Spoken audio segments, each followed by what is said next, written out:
નમસ્કાર મિત્રો, welcome back to this channel. તો આજના વિડીયોમાં આપણે વર્ડ પાવર મેડ ઇઝી બુકનું 10મું સેશન આજે ભણીશું. ઠીક છે. આગળ આપણે 9 સેશન્સ કમ્પ્લીટ કરી ચૂક્યા છીએ. તો હવે આપણે 10મા સેશન પર આવ્યા છીએ. તો આઈ હોપ કે તમે આગળના સેશન પણ જોતા હશો, એ વર્ડ્સ તૈયાર કરતા હશો, અને તમે જે પણ રીડિંગ કરતા હોય, ન્યૂઝપેપર હોય કે બુક્સ હોય, યા તો તમે કોઈ એક્ઝામની પ્રિપેરેશન કરતા હોય તો એમાં તમને જરૂરથી હેલ્પફુલ થશે. ઠીક છે. અને ઓવરઓલ ઇંગ્લિશ સમજવામાં કે કેટલાક વર્ડ્સને તમારે ઇઝીલી યાદ રાખવાના કે ખરેખર એને સમજીને યાદ રાખવાના, એની બહુ જ મજા આવશે અગર આ વર્ડ પાવર મેડ ઇઝી બુકનો તમે યુઝ કરી અને વર્ડ શીખતા હોય ત્યારે. ઠીક છે. તો આપણે આ જે બુક છે એને એ થોરોલી ઇંગ્લિશમાં છે, પરંતુ આપણે અહીંયા ગુજરાતીમાં સમજવાનો ટ્રાય કરીએ છીએ, એનું મિનિંગ સમજીશું. બરાબર. એટલા માટે આ સિરીઝ ચાલુ છે. અગર તમને પસંદ આવતી હોય આ સિરીઝ તો તમે લાઈક કરજો. ઠીક છે. અને કમેન્ટ પણ કરજો, જેથી કરીને મને આગળના વિડીયો બનાવવાનું પણ મોટિવેશન મળે. ઠીક છે. તો ચલો આપણે શરૂ કરીએ. તો મિત્રો, આજે આપણે જો સેશન છે એમાં આપણે શરૂઆત કરીએ જે રૂટ વર્ડ છે, જે ગ્રીક રૂટ વર્ડ છે. ઠીક છે. તો એ છે ગ્રાફેન. તો ગ્રાફેનનો મતલબ થાય ટુ રાઇટ, લખવું, એનો મતલબ એવો છે. અને લોગોસ, આ તો આપણે આગળ પણ આવી ગયું છે. તો આવી રીતે રિપીટેડ બી થશે કેટલાક વર્ડ્સ છે, અને હું રિપીટ કરતો પણ રહીશ જ્યાં જ્યાં એ મેન્શન થતા હશે ત્યાં. ઠીક છે. જેથી કરીને આપણા દિમાગમાં એ બેસી જાય. તો જ્યારે પણ એ વર્ડ આપણી સામે આવે ત્યારે આપણને અચાનક એ યાદ રહે. જેટલું રિપીટ કરશો એટલું તમને સારી રીતે યાદ રહેશે. ઠીક છે. કોઈ બી તમે સ્ટડી કરતા હોય કે ગમે તે હોય, એમાં જેટલી વાર રિવિઝન થાય એટલું તમારા માટે ફાયદાકારક છે. ઠીક છે. તો લોગોસનો મતલબ થાય સાયન્સ, બરાબર, એટલે કે વિજ્ઞાન. અને ગ્રાફેનનો મતલબ થાય રાઈટ, એટલે કે લખવાનું વિજ્ઞાન. એ ટાઈપનો કોઈ વર્ડ બને, જેમ કે ગ્રાફોલોજી. ઠીક છે. ગ્રાફેન તો ગ્રાફેન પરથી શું થાય, એનું રાઈટ, લખવું, અને લોજી, લોગોસ ઉપરથી લોજી વર્ડ જે બનેલો છે તો એનો મતલબ થાય સાયન્સ, એટલે કે લખવાનું સાયન્સ, એને રિલેટેડ એનો મિનિંગ થાય. તો જુઓ, એટલે કે લેખનનો અભ્યાસ કરો, બરાબર, સ્ટડી ઓફ હેન્ડરાઇટિંગનો અભ્યાસ કરતું વિજ્ઞાન, એ સાયન્સ, એને શું કહેવાય, ગ્રાફોલોજી. એટલે કે હેન્ડરાઇટિંગ છે એનો અભ્યાસ કરવાનું સાયન્સ, એને શું કહીશું આપણે, ગ્રાફોલોજી. બરાબર. તો ગ્રાફોલોજી. નેક્સ્ટ વર્ડ છે આપણો ગ્રાફોલોજિસ્ટ.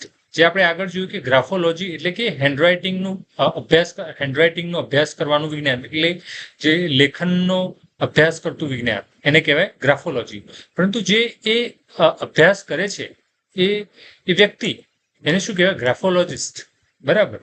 જે નાઉન છે, એટલે કોઈ પર્સન હોય જે હેન્ડરાઇટિંગનો અભ્યાસ કરે છે, અને એ અભ્યાસ એના માટે કરવામાં આવતો હોય કે એ વ્યક્તિના સ્વભાવ કે એના વ્યક્તિત્વનો અભ્યાસ કરી શકાય, એના વ્યક્તિત્વ વિશે કહી શકાય કે વ્યક્તિ કેવી હશે, એનું ફ્યુચર કેવું હોય. ઘણા લોકો આવું કરતા હોય છે, એને શું કહેવાય, ગ્રાફોલોજિસ્ટ કહેવાય. બરાબર.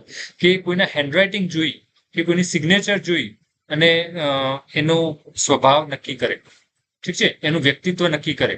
તો એવું વ્યક્તિ હોય એને શું કહેવાય, ગ્રાફોલોજિસ્ટ. જો અહીંયા ગ્રાફે પરથી જે વર્ડ છે એનો મતલબ ટુ રાઇટ, અને લોગોસ નો થાય સાયન્સ, પરંતુ આપણે આઈએસટી લાગે તો એને શું કહેવાય, એનો એક્સપર્ટ હોય, જે ફિલ્ડ છે, એટલે ગ્રાફોલોજી ફિલ્ડ છે એનો એક્સપર્ટ, એનો અભ્યાસ કરતો વ્યક્તિ, તો એને શું કહેવાય, ગ્રાફોલોજિસ્ટ. આપણે આગળ જોયું ડેન્ટિસ્ટ, સાયકોલોજિસ્ટ, એ બધા વર્ડ આપણે જોયા, જેમાં આપણે સેમ આઈએસટી લાગે તો એનો એ એક્સપર્ટ છે એવું આપણે કહીએ છીએ. બરાબર. કે એનો ડોક્ટર છે એવું. બરાબર. પરંતુ ડોક્ટર નહીં, તો અહીંયા શું કહેવાય, એનો એક્સપર્ટ વ્યક્તિ. ઠીક છે. એ રીતે શું છે, ગ્રાફોલોજિસ્ટ. ચલો, નેક્સ્ટ વર્ડ આપણે જોઈશું અહીંયા. ફરીથી તમે જો અહીંયા ગ્રાફેન નો મતલબ થાય ટુ રાઇટ, અને કેલોસ નો મતલબ છે બ્યુટી. જોઈએ આગળનો વર્ડ કેલિગ્રાફી. શું છે, કેલિગ્રાફી. કેલિગ્રાફી એટલે બ્યુટીફુલ રાઇટિંગ. તમે તરત જ કહી શકો, કેલી એટલે કેલોસ પરથી બનેલું છે, બ્યુટી, અને ટુ રાઇટ એટલે કે સુંદર લખાણ, એમ એ રીતે. તો સુંદર લખાણ એવો એનો મતલબ થાય, એટલે કે બ્યુટીફુલ રાઇટિંગ. બરાબર. એને શું કહે, કેલિગ્રાફી. શું થાય એનું પ્રોનાઉન્સિએશન, કેલિગ્રાફી. બરાબર. એ રીતે. પછી છે કેકોસ. કેકોસ નો મતલબ થાય છે બેડ. હવે કેકોગ્રાફી, જો ગ્રાફી નો મતલબ થાય રાઈટ, કેકો એટલે કે ખરાબ લખાણ, એવું આપણને તરત ખ્યાલ આવી જાય. બેડ રાઇટિંગ, બેડ હેન્ડરાઇટિંગ, જે બેડ હેન્ડરાઇટિંગ છે એને શું કહેવાય, કેકોગ્રાફી. ઠીક છે. શું કહેવાય, કેકોગ્રાફી.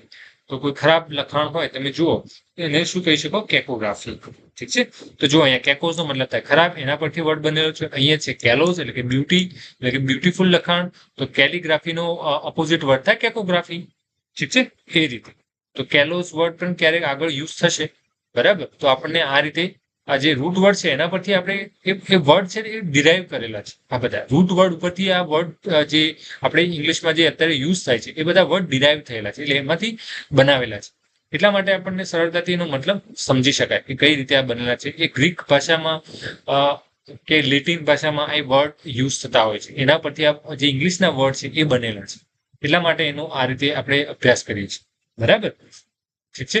ચાલો આગળ જોઈએ. હવે નેક્સ્ટ વર્ડ છે આપણો કાર્ડિયા. કાર્ડિયાનો મતલબ થાય છે હાર્ટ. ઠીક છે. તો કાર્ડિયોગ્રાફ એટલે કે હાર્ટનું લેખન, એવું એનો મતલબ થાય. આ રીતે આપણે એકદમ બેઝિક રીતે જ વિચાર, પરંતુ આપણને ખબર છે કે હાર્ટનું લખાણ એવું કંઈ ના હોય, પરંતુ હા, જે આપણા હાર્ટબીટ છે એનું લખાણ હોય, એટલે એને આપણે વાંચી શકીએ. લખાણ એનો એક્ઝેક્ટ મતલબ એવો છે કે એનું જે આપણે એનો અભ્યાસ કરી શકીએ, વાંચી શકીએ એવું. તો તમે આપણે જોતા હોઈએ છીએ કે મૂવીમાં કે ગમે ત્યાં કે હાર્ટબીટનો જે શું કહેવાય કે ગ્રાફ હોય છે, ઉપર નીચે થતો હોય એ રીતે બતાવતા હોય છે. તો એ શું છે? એ કાર્ડિયોગ્રાફ છે. an instrument that record the heart activity, એટલે આની હાર્ટની એક્ટિવિટી શું થઈ રહી છે એ રેકોર્ડ કરે. તે એવું ઇન્સ્ટ્રુમેન્ટ, એવું મશીન, એવું સાધન, તો એને શું કહેવાય? કાર્ડિયોગ્રાફ. બરાબર. કે જે આ રીતે આમ થતું હોય, આ રીતે એનો ગ્રાફ બતાવે કે હાર્ટબીટની સિચ્યુએશન શું છે એ બતાવે. બરાબર. એ રીતે તો એ છે કાર્ડિયોગ્રાફ. એને શું કહેવાય? કાર્ડિયોગ્રાફ. એ સાધનને. બરાબર. જો હૃદયની ક્રિયાઓ માપવાનું સાધન એ તમને હોસ્પિટલમાં જોવા મળે. ઠીક છે. નેક્સ્ટ વર્ડ છે આપણો ફોટોસ. શું છે? ફોટોસ. હવે ફોટોસ જે છે એનો મતલબ થાય લાઇટ. બરાબર. ફોટોઝ એટલે લાઇટ. હવે એ વર્ડ આપણે ક્યાં યુઝ થાય છે? ફોટોગ્રાફ. બરાબર. ફોટોગ્રાફ એટલે કઈ રીતે લાઇટ ને ફોટોગ્રાફમાં કઈ રીતે કોમ્બિનેશન? જો ગ્રાફનો મતલબ થાય રાઇટ, લખવું. તો ફોટો એટલે લાઇટને લખવું એવી રીતે. પરંતુ લાઇટને લખાતી નથી, પરંતુ લાઇટનો જે યુઝ કરીને એ આપણી શું કહેવાય કે એક તસવીર ખેંચવામાં આવે છે. બરાબર. એનું પ્રતિબિંબ લેવામાં આવે છે. તો એ કઈ રીતે? જો કોઈ ઓબ્જેક્ટ હોય એ પોતાના અંદરથી શું કહેવાય કે પ્રકાશ ઉત્સર્જન કરતો હોય ત્યારે પોતે દેખાય. એ પર્ટિક્યુલર જે તે રંગનો દેખાય છે તો એ રંગ પોતે ઉત્સર્જિત કરતો હોય. એ રંગના કિરણો એટલે જે પ્રકાશના કિરણો ઉત્સર્જિત કરતો હોય ત્યારે આપણને એ પર્ટિક્યુલર વસ્તુ દેખાય, અધરવાઇઝ આપણને ના દેખાય. બરાબર. સિમ્પલ છે. તો એ લાઇટના કારણે એ આપણે શું કરીએ છીએ? એ જે તે પર્ટિક્યુલર વસ્તુ છે કે કોઈ વ્યક્તિ છે કે ગમે તેનો આપણે ફોટો ખીંચીએ છીએ, તો એ પ્રકાશના કિરણો એ ઉત્સર્જિત થાય છે એ પર્ટિક્યુલર વસ્તુમાંથી. એના કારણે આપણે એનું પ્રતિબિંબ કે એની તસવીર લઈ શકીએ છીએ. તો એના કારણે અહીંયા આનો મતલબ એવો થાય, ફોટોગ્રાફનો મતલબ આપણે કહ્યું કોઈ પિક્ચર લેવું, કોઈ કેમેરાથી એનો ફોટો લેવો. તો કેમેરો એક પ્રકારનું સાધન છે કે જે એ આવતા પ્રકાશના કિરણો દ્વારા એનું તસવીર લે છે.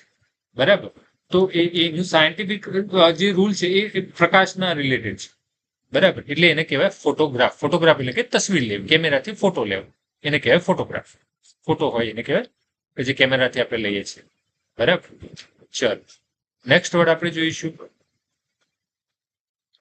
નેક્સ્ટ વર્ડ છે ફોન. ફોન એટલે કે સાઉન્ડ. બરાબર. ફોન જે વર્ડ છે એનો મતલબ થાય છે સાઉન્ડ. હવે તમને ખબર છે કે આપણે ફોનનો કઈ રીતે યુઝ કરીએ છીએ, કયા મિનિંગમાં યુઝ કરીએ છીએ, પરંતુ અહીંયા આપણે પહેલા વર્ડ જોઈ લઈએ ફોનોગ્રાફ. હવે ફોનોગ્રાફનો મતલબ થાય તમને ખબર છે ગ્રાફ એટલે કે લખવું, ફોન એટલે સાઉન્ડ. કે સાઉન્ડને લખવું, પરંતુ સાઉન્ડને લખવાનું નહીં, પરંતુ સાઉન્ડને રેકોર્ડ કરવાનું. તો સાઉન્ડને રેકોર્ડ કરવાનું જે સાધન હતું, પહેલા જૂનું એક યંત્ર હતું, એને કહેવાતું ફોનોગ્રાફ. અને રેકોર્ડ કરવાનું, એને પ્લે કરવાનું, જેમ કે પહેલા આપણે ટેપ રેકોર્ડર હતા, એને કહેવાય ફોનોગ્રાફ કહેવાય એકચ્યુઅલમાં. બરાબર. પરંતુ આપણે એને શું કહેતા? Tape record. એ રીતે. તો એનો એકચ્યુઅલમાં એ વર્ડ જે છે ફોનોગ્રાફ છે. એક મશીન આવતું, મતલબ હતું, તમે ગૂગલ પર સર્ચ કરશો ફોનોગ્રાફ લખીને તો તમને મળી જશે કેવું દેખાતું, કેવું હતું એ. ઠીક છે.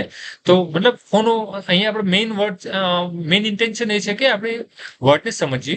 ઠીક છે. કઈ રીતે બનેલો છે સમજીએ, જેથી કરીને આપણને યાદ રહે. ઠીક છે. તો અને આપણે એક બીજો બી વર્ડ છે ફોન. આપણે જે અત્યારે કહીએ છીએ સિમ્પલ ફોન એટલે કે શું? ફોનનો મતલબ સાઉન્ડ. આપણે તો સાઉન્ડ સાંભળીએ છીએ આપણે. બરાબર. તો એના કારણે આપણે સામેવાળી વ્યક્તિનો અવાજ સાંભળીએ છીએ અને આપણે સંદેશા વ્યવહાર કરીએ છીએ. એટલે એ પર્ટિક્યુલર આપણા હાથમાં જે ડિવાઇસ છે એને આપણે ફોન કહીએ છીએ જનરલી. ઠીક છે. અને ટેલિફોન છે. તો જો અહીંયા ટેલી વર્ડ ફરીથી આવે છે. તો ટેલીનો મતલબ થાય દૂર, ફાર એટલે કે દૂર, ડિસ્ટન્ટ. એનો મતલબ પણ દૂર થાય. ડિસ્ટન્ટનો મતલબ થાય દૂર. તો તમે જોઈ શકો છો કે ડિસ્ટન્ટ એટલે દૂર. હવે ટેલિફોન આપણે વર્ડ વાપરતા હતા કે ટેલિફોન. અત્યારે પણ યુઝ કરે ટેલિફોન. તો ટેલિફોનનો મતલબ ટેલી એટલે દૂર અને ફોન એટલે સાઉન્ડ. દૂરથી સાઉન્ડ એવો કઈ એનો મતલબ થાય. તો દૂરથી સાઉન્ડ સાંભળવાનું યંત્ર એને કહેવાય ટેલિફોન. ઠીક છે. દૂરનો સાઉન્ડ સાંભળવાનું સાધન એને કહેવાય ટેલિફોન. બરાબર. તો ટેલિફોન કઈ રીતે બને વર્ડ તમને ખ્યાલ આવી ગયો. ઠીક છે. એ રીતે. ચાલો હવે નેક્સ્ટ વર્ડ આપણે જોઈએ. આપણો નેક્સ્ટ વર્ડ જે છે એ છે ટેલિગ્રાફ. તમે જુઓ અહીંયા ટેલિગ્રાફ. તો ટેલિગ્રાફનો મતલબ થાય છે અહીંયા ટેલિગ્રાફ. હવે ગ્રાફ એટલે કે લખવું, ટેલી એટલે કે દૂરનું, ડિસ્ટન્સનું. બરાબર. તો રાઇટ એટ ડિસ્ટન્સ એટલે દૂરથી લખાણ એવો એનો મતલબ છે કંઈ. બરાબર. A system sending a message over long distance એટલે લખાણને દૂર સુધી મોકલવું. બરાબર. તો એને કહેવાય ટેલિગ્રાફ. રાઈટ. તો એનો મતલબ શું થાય કે કોઈ મેસેજને દૂર સુધી પહોંચાડવું. તો સાધન એને કહેવાય ટેલિગ્રાફ. એને કહેવાય. ઠીક છે. તો એ છે ટેલિગ્રાફ. રાઈટ. ચાલો એનો જો દૂર સંદેશા મોકલવાની પદ્ધતિ એને કહેવાય ટેલિગ્રાફ. સિસ્ટમ હોય કે દૂર સંદેશો મોકલો તો કઈ રીતે મોકલો? ટેલિગ્રાફ.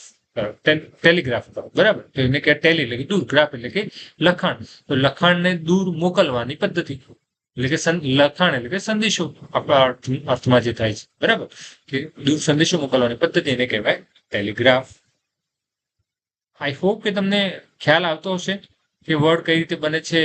આ રીતે સમજવાની મજા આવતી હોય તો ખરેખર કમેન્ટમાં લખજો કે હા મજા આવે છે. બરાબર. જેથી કરીને શું છે કે મને પણ મોટિવેશન મળે કે આગળના જે સેશન છે એ પણ હું કમ્પ્લીટ કરું અહીંયા યુટ્યુબ પર. ઠીક છે. જેથી કરીને બધા વિદ્યાર્થીઓને અહીંયા ફાયદો થાય કે ડાયરેક્ટલી એ લોકો યુટ્યુબ પરથી પણ શીખી શકે. અને એક વખત યુટ્યુબ પર વિડીયો જોઈને ફરીથી બુક પર જશે તો એમને બહુ ઇઝી થશે સમજવામાં. ઓકે. બુકનું નામ છે વર્ડ પાવર મેડ ઇઝી. ઓકે. ચલો. બાયો એટલે કે લાઈફ. બાયો નો મતલબ થાય છે લાઈફ. હવે અહીંયા જો બાયોગ્રાફી. હવે ગ્રાફેન એટલે કે ગ્રાફી ઉપરથી આપણે ખબર છે કે ગ્રાફેનનો મતલબ થાય છે રાઈટ. અને બાયો એટલે લાઈફ. લાઈફ એટલે કે જીવન. તો જીવન લખવું એનો શું કહેવાય? આપણે તમને વિચારો કે કઈ રીતે એનો મતલબ થાય જીવન લખવું એટલે કે આપણે આત્મકથા લખતા હોઈએ છીએ તે. રિટન સ્ટોરી ઓફ સમવન્સ લાઈફ એટલે કે કોઈની જીવનનું લખાણ. રિટન સ્ટોરી કોઈના જીવનની વાર્તા જે હોય લખેલી એને કહેવાય બાયોગ્રાફી. એટલે આપણે ખબર છે કે કોઈ વ્યક્તિના જીવનની લખાયેલી વાર્તા એને આપણે શું કહીએ છીએ? બાયોગ્રાફી. ઠીક છે. એ રીતે. બીજો એક વર્ડ છે ઓટોબાયોગ્રાફી. ઓટો એટલે કે સેલ્ફ અને બાયોગ્રાફી એટલે લખાયેલી વાર્તા. એટલે ઓટો એટલે જાતે લખેલી. અગર કોઈ વ્યક્તિ પોતે જાતે લખ્યું હોય બાયોગ્રાફી, પોતાના જીવનની જે વાર્તા છે તો પોતે જાતે લખ્યું હોય તો એને કહેવાય ઓટોબાયોગ્રાફી. પરંતુ એ પોતે જાતે ના લખ્યું પરંતુ કોઈ બીજા વ્યક્તિ દ્વારા લખાઈ હોય તો એને બાયોગ્રાફી કહેવાય. સિમ્પલ. બરાબર. કે એને કહેવાય બાયોગ્રાફી. પરંતુ એ જે તે વ્યક્તિ પોતે જ પોતાની વાર્તા લખી હોય અને પુસ્તક બહાર પાડી હોય તો એ એવું કહે છે કે આ ઓટોબાયોગ્રાફી છે. એ પોતે જાતે જ લખે છે. એના રાઇટર પણ પોતે જ છે. પરંતુ કોઈના જીવનની વાર્તા હોય પરંતુ એ લખનાર બીજો હોય તો એને શું કહેવાય? બાયોગ્રાફી. બરાબર. કેમ કે ઓટો એટલે કે પોતે સેલ્ફ અને બાયોગ્રાફીનો મતલબ આપણે ખ્યાલ છે લખાયેલી વાર્તા. બરાબર. એ રીતે. તો એ વર્ડ પણ યાદ રાખજો. આઈ થિંક આગળના સેશનમાં ડિસ્કસ થઈ ગયેલો હશે. રાઈટ. તો આ પણ ખાસ ધ્યાન રાખવા જેવી બાબત છે. ચાલો નેક્સ્ટ વર્ડ આપણે જોઈએ જેરાસ. આનો મતલબ થાય, આનો પ્રોનાઉન્સિએશન થાય જેરાસ. જેરાસ મતલબ ઓલ્ડ એજ અને જેરોન નો મતલબ થાય ઓલ્ડ મેન. બરાબર. જેરાસ નો મતલબ થાય ઓલ્ડ એજ અને જેરોન નો મતલબ થાય ઓલ્ડ મેન. હવે આના રિલેટેડ વર્ડ આપણને જોવા મળશે. તમે જુઓ જેરિયાટ્રિશિયન, ક્રિશ્ચિયન, સીએન આઈએસટી આ બધા જે છે એ શું કહેવાય કે કોઈ ડોક્ટર એક્સપર્ટ નો મિનિંગ દર્શાવે છે. આઈસીઆઈએન આવતો, સીઆઈએન આવતો, આઈએસટી આવતો. તો જનરલી એ લોકો એ જે છે એ પર્ટિક્યુલર નાઉન હોય તો એને એ કોઈ વ્યક્તિનો એ કશાકનો એક્સપર્ટ છે જે તે ફિલ્ડમાં, જે તે ફિલ્ડનો ડોક્ટર છે એવું બતાવતું છે, જે આપણે આગળના સેશનમાં જોયું છે ઓલરેડી. બરાબર. તો જેરિયાટ્રિશિયન, અહીંયા જેરિયા એટલે ઓલ્ડ પરથી ખ્યાલ જેરિયાટ્રિશિયન એટલે કોઈ કોઈ ઓલ્ડ એજ નો કોઈ ડોક્ટર હશે. ઠીક છે, જો અહીંયા વર્ડ અહીંયા આપણને મિનિંગ છે વૃદ્ધ લોકોના ડોક્ટર. ડોક્ટર હુ ટ્રીટ્સ ઓલ્ડ પીપલ. ઠીક છે, ઓલ્ડ એજ વાળા જે લોકો હોય એની સારવાર કરતો હોય એવો ડોક્ટર, એને શું કહેવાય? જેરિયાટ્રિશિયન. રાઈટ, જેરિયાટ્રિશિયન. હવે તમે એક વસ્તુ પણ જોશો કે તમે જાતે પણ વર્ડ બનાવવાની કોશિશ કરી શકો છો. અગર તમે પ્રોપરલી અગર આ સમજતા હોય ને કે આ રૂટ વર્ડ અને એની પાછળ આવું લાગે તો એનો મતલબ આવો થઈ શકે, તો તમે જાતે પણ વર્ડ ક્યારેક તમે વિચારી પણ શકો છો અને એ તમારી સામે આવે તો તરત તમને આમ એક આનંદ થાય કે હા, આ વર્ડ મેં વિચારેલું છે, એનો મતલબ આ રીતે થાય. અને તમે આ રૂટ વર્ડ જાણતા હશો ને આ બધા આ આખી બુક અગર તમે વર્ડ પાવર મેડ ઇઝી તમે પૂરી કરશો ને ત્યારે તમને એક અલગ પ્રકારનો અહેસાસ થશે જ્યારે તમે આ બધા વર્ડ જોશો ત્યારે. કેમ કે તમને ખબર છે કઈ રીતે બનેલા છે, એનો મિનિંગ તમને સમજાય છે. બીજા બધા લોકો કરતા બીજા શું કરે ગોખેલો હશે, પરંતુ તમે એને પ્રોપરલી સમજતા હશો. હા, વર્ડ આ રીતે બનેલો છે, એની મજા કંઈક ઓર છે. ઠીક છે, ખરેખર તમે જોશો એટલે તમને ખ્યાલ આવશે. રાઈટ, એવું એક્સપિરિયન્સ કરશો ત્યારે તમે કહેશો કે ના, મજા આવે.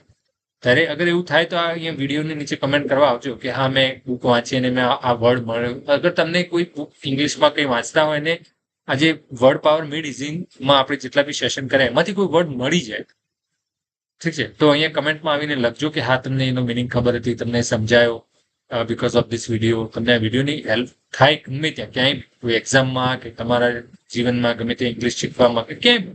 તો આઈ હોપ કે તમે વિડીયોની નીચે આવીને કમેન્ટ કરો કે હા, મને અહીંયા આ વિડીયોથી મને ઘણી હેલ્પ મળી. ઠીક છે, તો મને વધારે સારું લાગશે. ચલો, નેક્સ્ટ છે આપણું જેરોન્ટોલોજી. હવે આગળ આપણે જોયું જેરોનનો મતલબ થાય ઓલ્ડ એજ, જેરોન્ટોલોજી તો લોજીનો મતલબ થાય એને લગતું સાયન્સ. લોગોસ ઉપરથી લોગોસનો મતલબ થાય છે સાયન્સ, તો અહીંયા લોજી છે એટલે કે સાયન્સ. જેરોન એટલે ઓલ્ડ એજ, તો ઓલ્ડ એજ અને સાયન્સ તો વૃદ્ધાવસ્થાનો અભ્યાસ કરતું અભ્યાસ એટલે કે વૃદ્ધાવસ્થાનો અભ્યાસ કરતું હોય એને સ્ટડી, એની એક શાખા, એને શું કહેવાય? જેરોન્ટોલોજી. બરાબર, જેમ કે બાયોલોજી, તો બાયો એટલે કે લાઈફ અને લોજી એટલે કે સાયન્સ એટલે કે જીવનનો અભ્યાસ કરતું શાસ્ત્ર એટલે કે બાયોલોજી. બરાબર, એ રીતે. તો અહીંયા જેરોન એટલે કે ઓલ્ડ એજ નો જે અભ્યાસ કરતું એવી શાખા એને શું કહેવાય? જેરોન્ટોલોજી. બરાબર, એ રીતે વૃદ્ધાવસ્થાનો અભ્યાસ કરતી શાખા એને કહેવાય જેરોન્ટોલોજી. અને એ શાખા એનો અભ્યાસ કરતો વ્યક્તિ હોય એને શું કહીશું આપણે? જેરોન્ટોલોજિસ્ટ. જો અહીંયા જેરોન્ટોલોજિસ્ટ એ પર્સન હુ સ્ટડીઝ એજિંગ એટલે કે જે એજિંગનો એટલે કે વૃદ્ધાવસ્થાનો અભ્યાસ કરનાર નિષ્ણાંત એને શું કહીશું આપણે? જેરોન્ટોલોજિસ્ટ. બરાબર, જો ફરીથી આઈએસટી આવે. લોજિસ્ટ લોગોસનો મતલબ થાય અભ્યાસ, આઈએસટી એટલે કે અભ્યાસ કરતો હોય વ્યક્તિ એક્સપર્ટ. જેરોનનો મતલબ થાય વૃદ્ધાવસ્થા, તો વૃદ્ધાવસ્થાનો અભ્યાસ, વૃદ્ધાવસ્થાને જે લગતું સાયન્સ છે એનો અભ્યાસ કરતો વ્યક્તિ એટલે એને કહેવાય જેરોન્ટોલોજિસ્ટ. ઠીક છે, એ રીતે બહુ મજા આવે આ રીતે તમે સમજો ને વર્ડને, એના રૂટ વર્ડ તમે સમજતા હોય તો આ રીતે એને જાણવાની બહુ જ મજા આવે. ઠીક છે, ચલો હવે અહીંયા છે સેનેક્સ. સેનેક્સ એટલે કે ઓલ્ડ, જૂનું, એવું એનો મતલબ થાય. હવે એના પરથી કયા કયા વર્ડ બનેલા છે? તો એક તો છે સેનાઇલ. સેનાઇલનો મતલબ થાય weak due to old age. Weak due to old age એટલે કે વૃદ્ધાવસ્થાથી કમજોર હોય. વૃદ્ધાવસ્થાથી કમજોર વ્યક્તિ હોય એને શું કહેવાય? વ્યક્તિ હોય કે ગમે તે કોઈ પ્રાણી હોય તો એને શું કહેવાય? સેનાઇલ. શું કહેવાય? સેનાઇલ. બરાબર, એનું પ્રોનાઉન્સિએશન સેનાઇલ છે. ઓકે, ચલો નેક્સ્ટ વર્ડ આપણે જોઈશું. હવે નેક્સ્ટ વર્ડ છે આપણો સેનેસેન્ટ. સેનેસેન્ટ એટલે કે ગ્રોઈંગ ઓલ્ડ એટલે કે વૃદ્ધ થતું. આપણે આગળ જોયું સેનેક્સનો મતલબ થાય ઓલ્ડ. હવે અહીંયા સેનેસેન્ટ છે. સેનેસેન્ટનો મતલબ થાય ગ્રોઈંગ ઓલ્ડ. ગ્રોઈંગ એટલે વૃદ્ધ થતું. બરાબર, જૂનું થતું, વૃદ્ધ થતું. પછી છે એડોલેસન્ટ. એડોલેસન્ટનો મતલબ થાય છે ટીનેજ. બરાબર, ટીનેજ. એડોલેસન્ટ કિશોર, ટીનેજર કહે છે ને કિશોર, એડોલેસન્ટ. તો એ પણ સેનેસેન્ટ મતલબ કે સેનેક્સ પરથી બનેલો છે વર્ડ. બરાબર, અહીંયા આપણે જે આગળ જોયું સેનેક્સ વર્ડ જે છે ઓલ્ડ, એના પરથી જ આ એડોલેસન્ટ વર્ડ બનેલો છે. ચલો નેક્સ્ટ વર્ડ છે કોન્વાલેસન્ટ. કોન્વાલેસન્ટનો મતલબ શું થાય? કોન્વાલેસન્ટ એટલે કે બીમારીમાંથી સાજા થતો. બીમારીમાંથી જે સાજો થતો એને શું કહેવાય? કોન્વાલેસન્ટ. ઠીક છે, એ રીતે. પછી છે નેક્સ્ટ વર્ડ જોઈએ આપણે સિનિયર. સિનિયરનો મતલબ થાય older in higher in rank, older or higher in rank. આપણે કહીએ છીએ સિનિયર છે, તો સેનેક્સ પરથી જ બનેલું છે આ વર્ડ, એટલે કે જૂનું, એટલે કે સિનિયર હોય એટલે કે આપણેથી જૂનું હોય. જેમ કે તમે કોઈ ઓર્ગેનાઇઝેશનમાં કે ગમે ત્યાં તમારાથી કોઈ ઓલ્ડ હોય એ પર્ટિક્યુલર પોઝિશન ઉપર, તો શું કહેવાય એને આપણે શું કહીશું? સિનિયર છે, બરાબર. વડીલ તો ઉચ્ચ પદવાળો એને કહીશું સિનિયર. પછી એક વર્ડ છે સેનેટ, કે જે જૂના મતલબ કે યોગ્ય વ્યક્તિઓ સેનેટ. હા જુઓ અહીંયા વર્ડ છે જ આપણી પાસે સેનેટ, એ પણ સેનેક્સ પરથી બનેલું છે, એટલે કે ઓલ્ડ એજ, ઓલ્ડ એજના જે લોકો હોય એનું એક કાઉન્સિલ હોય, એટલે ઓલ્ડ એજ નહીં વડીલ હોય, કે એક પ્રોપર શું કહેવાય કે સમજદાર વ્યક્તિઓ હોય, કે સિનિયર હોય, સિનિયર મેમ્બર્સ હોય, કે જેમનું એક કાઉન્સિલ હોય કે પરિષદ, એને શું કહીશું? સેનેટ. ઓકે, તો આજના આઈ થિંક આટલા જ લાસ્ટ વર્ડ હશે આપણો. હા ઠીક છે. તો મિત્રો આટલા આજના વર્ડ્સ હતા. આપણે જે રૂટ વર્ડ્સ હતા એના પરથી આપણે જેટલા પણ શબ્દો જોયા એ શબ્દોને તમે જાતે પણ નોટપેનથી લઈને લખો, એનો અભ્યાસ કરો અને કોશિશ કરો કે તમને યાદ રહે. બરાબર, વારે ઘડી એનું રિવિઝન કરશો તો યાદ રહેશે. અને ખાસ તમારે રીડિંગની પ્રેક્ટિસ રાખવાની, જેથી કરીને ઇંગ્લિશ તમે ઇમ્પ્રૂવ કરી શકો. રીડિંગ કરશો એટલે તમને આ બધા વર્ડ્સ ક્યાંક ને ક્યાંક જોવા મળશે. એના પરથી તમે એને અહીંયા રિલેટ કરી શકશો કે હા આ વર્ડ કઈ રીતે બનેલો છે, અને એ રીતે તમને યાદ રહી જશે. ઠીક છે, તો કોશિશ કરો કે તમે એનો અભ્યાસ કરો. બરાબર છે. તો અને તમને ખાસ એક વાત કે અગર તમને વિડીયો પસંદ આવતો હોય તો નીચે કમેન્ટમાં કંઈક લખો, યા તો તમે તમારો અભિપ્રાય લખો કે તમને ખરેખર આ રીતે આ સ્ટાઇલથી ભણવાની મજા આવે છે કે નથી આવતી, શું છે, જે કંઈ પણ હોય. આઈ હોપ કે તમે લખશો, જેથી કરીને મને પણ એક શું કહેવાય કે અભિપ્રાય મળે તો પણ મારા માટે સારું છે કે આપણે કંઈક ઇમ્પ્રૂવ કરીએ. બરાબર, ઇમ્પ્રૂવ કરવાની જ્યાં પણ તમને જરૂરિયાત લાગતી હોય ત્યાં. બરાબર, તો આજના વિડીયોમાં બસ આટલું જ. આઈ હોપ કે વિડીયો તમને પસંદ આવ્યો હશે. પસંદ આવ્યો હોય તો શું કરવાનું? લાઈક કરવાનું, શેર કરવાનું, તમારા મિત્રો સાથે પણ શેર કરો અને એમને સબસ્ક્રાઇબ કરાવવો. ઠીક છે, તમે સબસ્ક્રાઇબ કરી હોય તો તમારા મિત્રોને પણ સબસ્ક્રાઇબ કરાવવા. ઠીક છે, કેમ કે આપણી આ ચેનલ છે એજ્યુકેશનલ રિલેટેડ છે. તો તમે આવશો, વિડીયો જોશો તો કંઈક ના કંઈક શીખશો છો, ટાઈમ પાસ નહીં થાય. બરાબર, એટલા માટે સબસ્ક્રાઇબ કરવું કંઈ ખોટું નથી, લાઈક કરવું એ પણ કંઈ ખોટું નથી. બરાબર, અને હા તમે શીખતા હોય કંઈક પણ, આમાંથી તમને મજા આવી હોય શીખવા, કંઈ પણ શીખ્યા હોય તો તમે કમેન્ટ કરો તો પણ કંઈ ખોટું નથી. ઠીક છે, તો આઈ હોપ કે હું આટલી આશા તો રાખું તમારી પાસે કમેન્ટ, લાઈક અને શેરની. ઠીક છે, ચલો મળીએ નવા વિડીયોમાં. ત્યાં સુધી બાય બાય.